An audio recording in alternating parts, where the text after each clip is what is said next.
Nous allons dans quelques instants nous prononcer sur le projet de loi d'urgence pour la reconstruction de Mayotte, après son adoption en commission mixte paritaire lundi dernier. Alors disons-le tout de suite, si le groupe de la France Insoumise ne s'opposera pas à ce projet de loi, car il faut reconstruire à Mayotte et vite, il est très clairement insuffisant. Alors qu'avec le passage du cyclone Chido, nous tenions une occasion historique de changer de braquet pour Mayotte, en transformant cette crise terrible en opportunité pour l'archipel, c'est encore le choix du moins-disant qui a été retenu.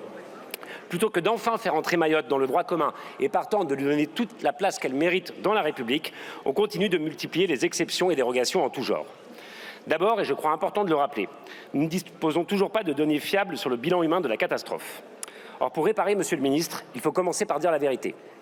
La préfecture continue de parler de 40 morts et 40 disparus, ce qui ne convainc absolument personne, et surtout pas les Mahorais. Responsables associatifs, syndicaux, parents d'élèves ou volontaires de la protection civile, personne ne trouve ces chiffres crédibles et le Premier ministre lui-même avait dans un premier temps parlé de centaines de victimes. Je me félicite donc que l'amendement du sénateur mahorais Saïd Omar Oili, enjoignant au gouvernement de venir présenter ces chiffres devant la représentation nationale, figure dans la version finale du texte. Au moment d'examiner votre propre bilan, Monsieur le Ministre, la manière dont vous aurez fait ou non la lumière sur celui de Mayotte sera important. Toujours, ce texte n'aura pas permis non plus d'enclencher une dynamique visant à remédier au sous-investissement chronique que connaît Mayotte depuis 50 ans. Toujours pas d'eau potable, un seul hôpital pour tout l'archipel, la moitié de la population qui vit avec seulement 260 € par mois. Alors que Mayotte est devenu notre 101e département, ces chiffres sont indignes d'une grande puissance comme la France.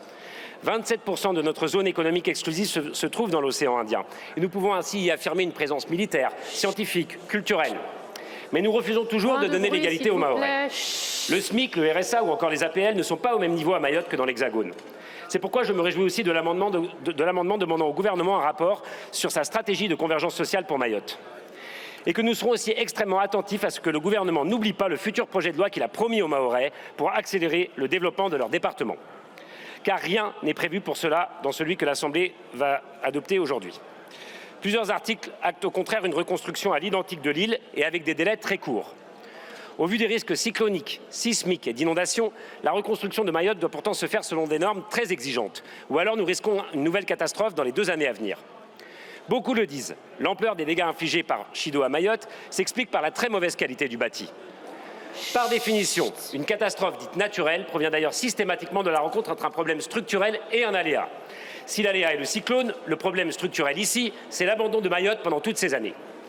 C'est pourquoi il est impératif de se donner les moyens humains, matériels et financiers d'assurer l'efficacité et la qualité de la reconstruction et de garantir la sécurité des Mahorais.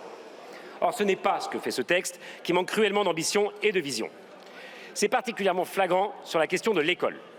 J'avais proposé au cours de son examen un amendement visant à ce que la loi prévoie un objectif d'amélioration du taux de scolarisation à Mayotte. Il a été refusé. Les enfants ne vont pourtant en classe que par roulement, sur des demi-journées, en raison du trop faible nombre d'établissements scolaires. Mais le texte prévoit pourtant de soumettre la construction de nouvelles écoles à l'autorisation des maires. Afin de ne pas avoir à scolariser les enfants étrangers, puisque c'est de ça qu'il s'agit, on sacrifie donc le principe d'égalité qui a toujours été l'épine dorsale de notre éducation nationale. Je l'ai dit et le répète, si l'extrême droite s'intéresse tant à Mayotte, c'est parce qu'elle veut en faire le laboratoire de sa politique. Qu'elle rêve de mettre fin aux principes républicains qui font qu'en France, chaque enfant est un élève et que s'il naît sur notre sol, il deviendra un citoyen. En organisant la pénurie de places de classe pour contourner l'obligation de scolarisation et en s'attaquant frontalement au droit du sol, le gouvernement donne raison à l'extrême droite. Pourtant, et là aussi, nous l'avons déjà dit, ces brèches ouvertes dans nos principes ne régleront rien du problème de surpopulation auquel Mayotte doit faire face.